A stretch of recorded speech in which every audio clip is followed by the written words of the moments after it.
August 28, 1978. Dawn broke like any other in the quiet lanes of Delhi. Dhani Ram, a simple milkman, began his daily rounds. Little did he know, fate had a cruel twist in store. As he approached a secluded spot, a chill ran down his spine. Two lifeless forms lay sprawled on the ground. They were Geeta and Sanjay, young siblings. Dhani Ram's heart pounded in his chest. He could barely process the scene before him. Panic surged through him as he realized he had to alert the authorities. News of the double murder spread like wildfire. The community was in shock. The brutality of the crime was incomprehensible. The police descended upon the crime scene. Every piece of evidence was meticulously collected. The investigation started with the victims, Geeta and Sanjay. Who were they? What were their routines? The police meticulously pieced together their last known movements, interviewing friends, family, and neighbors. Each conversation, each recollection was like a piece of a puzzle, slowly revealing the bigger picture. Fear hung heavy in the air. People were afraid to speak, afraid of becoming the next target. The whispers started, rumors swirling like dust devils. Some spoke of a blue car seen speeding away from the crime scene. Others mentioned two men, their faces obscured, lurking in the vicinity days before the murders. Every lead was pursued, every whisper chased down. The police were determined to leave no stone unturned. The pressure was immense. The nation watched, waited, and prayed for justice. The victims deserved nothing less. The case was quickly gaining national attention. The media was relentless, reporting every development, every twist and turn. The public was hungry for answers, demanding swift justice for Geeta and Sanjay. The pressure on the police mounted with each passing day. The autopsy report arrived, a chilling document that laid bare the sheer brutality of the crime. It was not a document for the faint of heart. It spoke of unspeakable cruelty, of pain inflicted with a cold-bloodedness that defied comprehension. The details were gruesome. Geeta had been strangled, her body bearing the marks of a struggle. Sanjay had been stabbed multiple times, his small frame riddled with wounds. The report painted a grim picture, revealing the savagery with which the young lives had been extinguished. The report was more than just a medical document. It was a testament to the horror inflicted upon two innocent souls. It fueled the fire of determination in the hearts of the investigators. They would not rest until the monsters responsible for this were brought to justice. The findings sent shockwaves through the nation. The brutality of the murders, the innocence of the victims, it was a story that shook India to its core. The public outrage grew, demanding swift and decisive action against the perpetrators. The investigation picked up pace. The police were working day and night, following every lead, every hunch.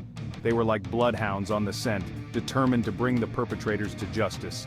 They knew they were racing against time.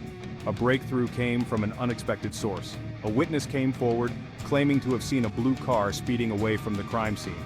The witness provided a partial license plate number, a glimmer of hope in the darkness. It was a small lead, but it was all they had. The police launched a massive search operation, combing through vehicle registration records, interviewing car owners, and chasing down every possible lead. The blue car became a symbol of the investigation, its image plastered across newspapers and television screens. The net was closing in. The police were relentless, their determination fueled by the public outcry and their own sense of duty. They knew they were close, that it was only a matter of time before the perpetrators were brought to justice. Section 5. The noose titans Ranga-Billa apprehended. Weeks turned into months. The investigation led the police across state lines following a trail of deceit and desperation. Finally, in a small town in West Bengal, they got their break. Two men, posing as students, were apprehended. Their names Ranga and Billa. The evidence against them was damning. The blue car, identified by the witness, was traced back to Ranga. Inside the car, the police found bloodstains that matched the victims. It was the smoking gun they had been searching for. Ranga and Billa, their faces now plastered across every newspaper in the country, were brought back to Delhi. The news of their capture spread like wildfire, bringing a sense of relief, albeit temporary, to a nation holding its breath. The case, however, was far from over. The trial was yet to begin, and the real fight for justice was about to unfold in the courtroom. Section 6. In the Court of Law. The trial of Ranga and Billa was a media spectacle. The courtroom was packed with lawyers, journalists, and members of the public, all eager to witness the proceedings. The atmosphere was tense, thick with anticipation. The prosecution presented a meticulously constructed case, relying heavily on forensic evidence, eyewitness accounts, and the confessions of the accused. They argued that Ranga and Billa had abducted Geeta and Sanjay, subjected them to unspeakable horrors, and ultimately ended their young lives. The defense, on the other hand, painted a picture of a flawed investigation, of coerced confessions and planted evidence. They claimed that Ranga and Billa were innocent, scapegoats in a case fueled by public pressure and media frenzy. Each piece of evidence was scrutinized, each testimony dissected.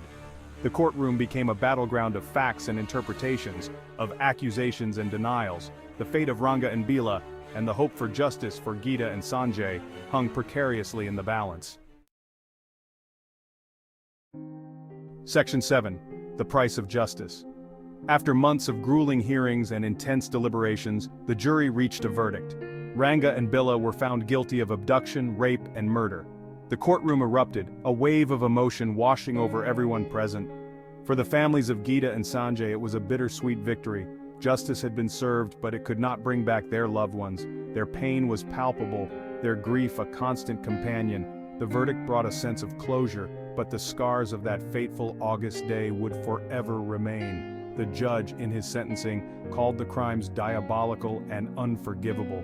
He sentenced Ranga and Billa to death, stating that the punishment should reflect the gravity of their crimes and serve as a deterrent to others. The death penalty, however, was just the beginning of another chapter in this saga. Years of appeals and legal battles lay ahead. Section 8. A Nation Reacts, Echoes of Shock and Anger. The verdict sent shockwaves throughout India. The case had gripped the nation for months, and the public's reaction to the sentencing was immediate and visceral. Some hailed it as a victory for justice, a testament to the power of the law. Others, however, questioned the death penalty, sparking a national debate about capital punishment. Was it justice or vengeance? Did the state have the right to take a life, even as punishment for the most heinous crimes? The case became a touchstone in India's social and legal history, forcing a conversation about crime, punishment, and the very meaning of justice. It highlighted the deep-seated fears and anxieties of a society grappling with violence against women and children. The debate raged on, in homes, in classrooms, and in the halls of power. The case of Geeta and Sanjay had left an indelible mark on the nation's psyche.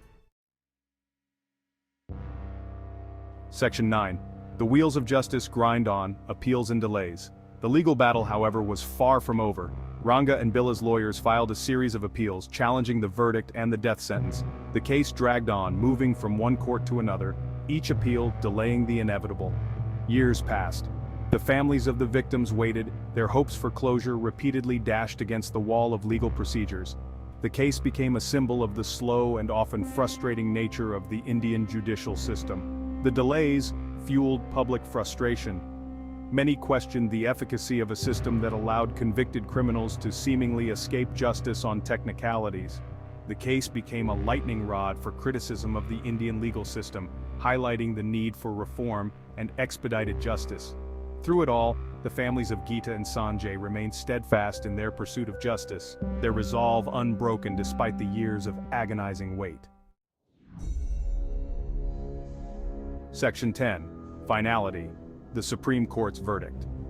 Finally, after nearly a decade of legal wrangling, the case reached the Supreme Court of India, the highest court in the land. All eyes were on the court, the nation holding its breath for the final verdict. The Supreme Court, after reviewing the case and hearing arguments from both sides, upheld the death sentence of Ranga and Billa. In their ruling, the judges stated that the crimes were rarest of rare, warranting the most extreme punishment. The verdict was met with mixed reactions. Some celebrated it as a victory for justice, a long-awaited closure to a horrific chapter in India's history. Others, however, continued to oppose the death penalty on moral and ethical grounds. The debate, however, was moot. The highest court in the land had spoken. Section 11. Legacies of Loss, Echoes of Justice. On October 31, 1982, Ranga and Billa were hanged in Tihar Jail, Delhi. The execution marked the end of a long legal battle. It closed a chapter in India's history, leaving an indelible scar. The case of Geeta and Sanjay haunts India even today. It stands as a testament to the resilience of the human spirit and the pursuit of justice. The case led to significant changes in Indian law. The echoes of this case can still be felt in courtrooms and newsrooms.